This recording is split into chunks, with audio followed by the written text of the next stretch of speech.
Good evening and welcome to Wisdom Wednesday. I'm a few minutes late. This has been the longest year that I've ever experienced, and it has only been 29 days, allegedly. I'm back, you guys, and I am here to finish what I started when we talked about goal setting and how to get ourselves to the next point. Because most of life is about the dreams that we dream and the goals that we abandon along the way. And so this year we talked about how to set many goals, how to be accountable to ourselves and to others, how to know who and when to talk to about our goals and when to be quiet. And tonight we're talking about how to finish strong.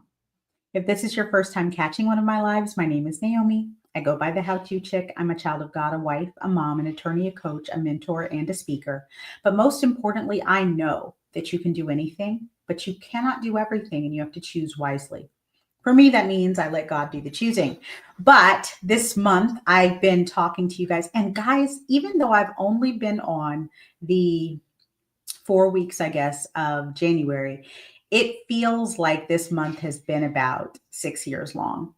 So I hope that you guys are doing better than most. I hope that you are feeling all right. I hope that you are able to keep your hearts and minds focused and stayed and not overwhelmed, discouraged, and in despair about what you see and what you hear and what you perceive to be going on around you. There are so many people who are being affected, and what this flurry of activity is about is causing chaos and overwhelm. I say this all the time, but I'm going to repeat it again. We have one charge if we are or call ourselves children of God, and that is to do justice, to love mercy, and to walk humbly with our God. For me, that means believing that God has a lot of these things worked out, but knowing that that does not absolve me of my responsibility to stand up and speak up and do what needs to be done to stand for the right. There is going to be a time. There is a time. It's not coming, it's here for many of us. So I encourage you to take care of yourself, to take a long rest from the news cycle.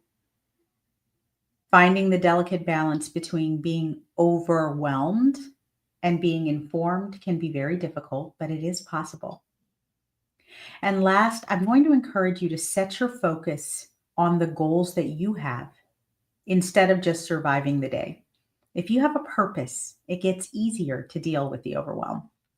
So, guys, I'm here to talk to you about finishing strong. Last week, we talked about accountability and being quiet, how to move in silence to accomplish your goals, because there are haters out there who will not just discourage you, but will actively pray against you, will actively do things to cause you to either slow down or fail in your endeavors. And so tonight we're talking about finishing strong. When you set micro goals, that is very small, sustainable things that you can do, you're really tricking your brain. I've told you guys before, but I'll repeat it because there are some people that it doesn't work like this for. So I'm just going to tell you why it works like this for me. I'm neurodivergent. I have ADHD.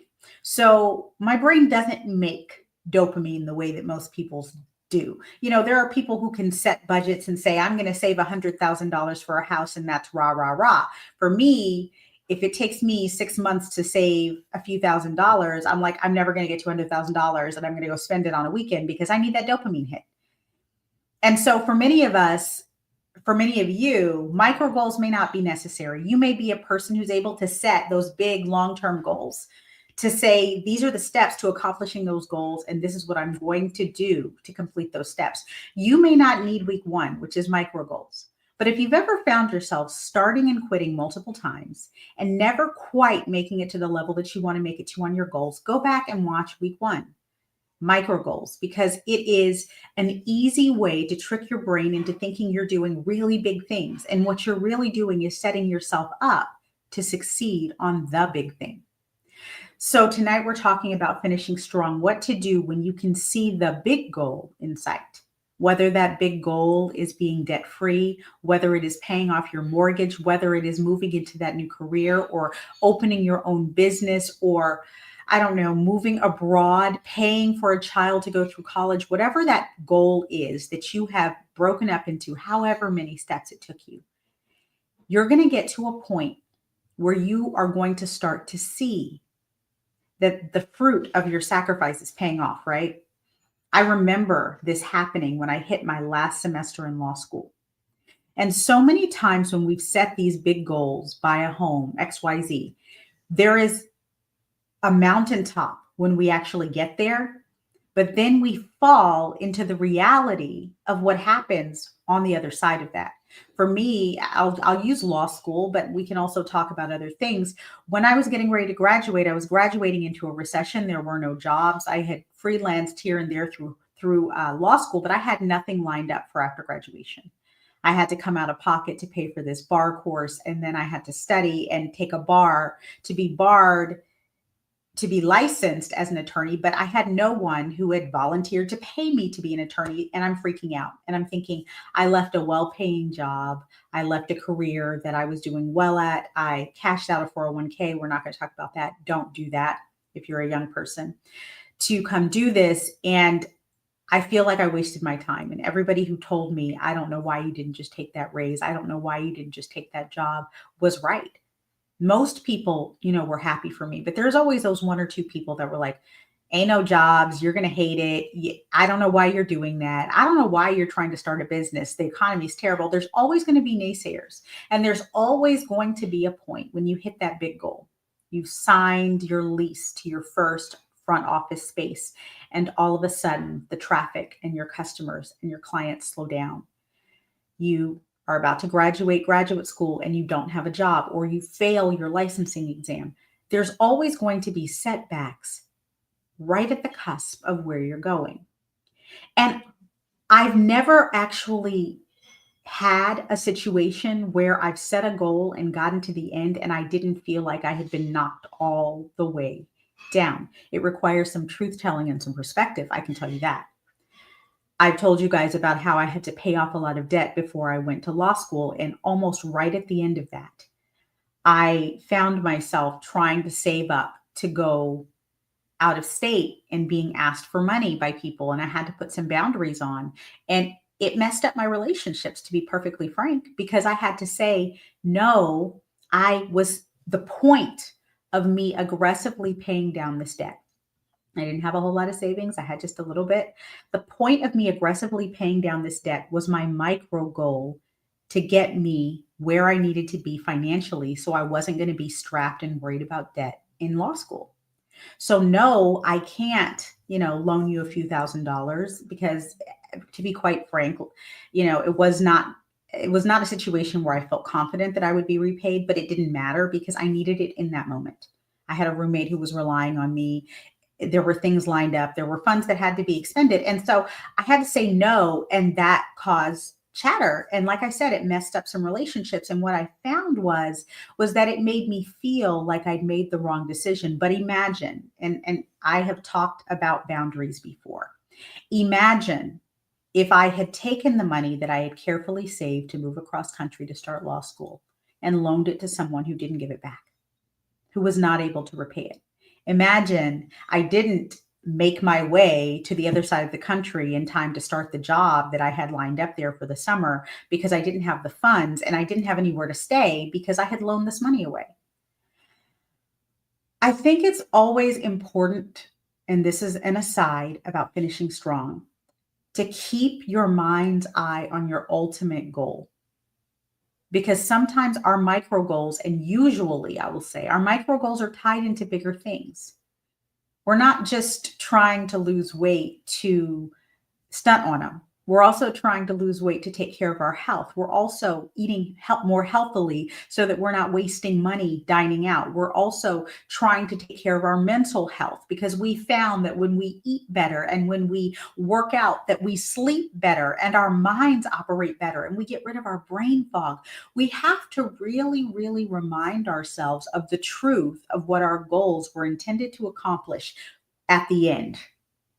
because there's always going to be a person, place, or thing. There's always going to be a situation where you have to make a choice to choose your goal or to choose what seems expedient in the moment. Girl, just go on that trip. Don't even worry about it. Money comes and money goes. What is your goal? Why are you doing this? And does this decision serve that ultimate goal? You guys know I'm unapologetically a God girl. I'm going to say it every single time. The word of God says it's not the person who starts the race, but the one who finishes. And what ends up happening to many of us is that we get so close or we hit several of our mini goals. But then the reality of the length of time that we have had to sacrifice. We've had to give up going on the girls' trips. We've had to give up going out to the happy hours. We've had to give up flying home to visit our family, or basically doing whatever we want when we want so that we can live a certain type of lifestyle. And it gets uncomfortable. It really does. I always say you can do anything for a very short period of time, defined period of time. And that's why diets don't work. It has to be a lifestyle. And so it's important to know that if you want to finish strong, you have to expect resistance, turbulence, unfortunate situations, peer pressure, family pressure. Something is going to come up right when you're almost there. And I want you to remember, and this is it, everything that happens needs to be weighed in the lens of truth. And your truth needs to be based in who, what, and where you are and where you're going. And I say that because we're not all on the same path. We don't all have the same goals. We don't all have the same path to our goals, even if our goals are the same. And so we have to really think about that, because for me, I went to law school, but I knew I wanted a family. So I told my husband, hey, I'm going to be working for government and nonprofit. I'm not working at a law firm. I'm not working 80 hours or 90 hours or 100 hours a week. This is my path. These are the sacrifices that this path requires. And that's why I'm doing this. And I have to remember that. Even when I'm watching my colleagues, making $40,000 and $50,000 more than me, I have to remember that my path was one that I created intentionally to serve a purpose. What is your path? What is the purpose that your path serves? And where are you going after you complete this level that requires you to make a decision in your best interest? If you want to finish strong, expect resistance, and prepare for resistance by constantly telling yourself the truth. I think I told you guys this last week, but my cousin is actually having her vision board party this year. And I'm super, super, super excited because this year I do have several micro goals. I don't know what my ultimate goal is, but I know that they're all tied in to one ultimate goal. And for me, that goal is beyond these here United States in this here lifetime. But my micro goals are already so well defined in my mind that I'm able to make decisions in the context of those goals right now, having only written them down and having just started to do them in the last few weeks. And that's the way you have to live if you want to finish strong. I tell my kids this all the time. Our lives are nothing but a compilation of our daily choices. Every decision we make either takes us closer to or further from our ultimate goal. And life is nothing but daily decisions. And remember this, failing to make a decision is making a decision. Don't live your life by default.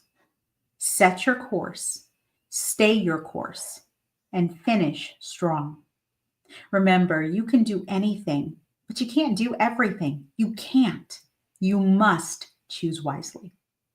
Have a wonderful week. Next week, it will finally be February, and I will see you next week for Wisdom Wednesday. Good night.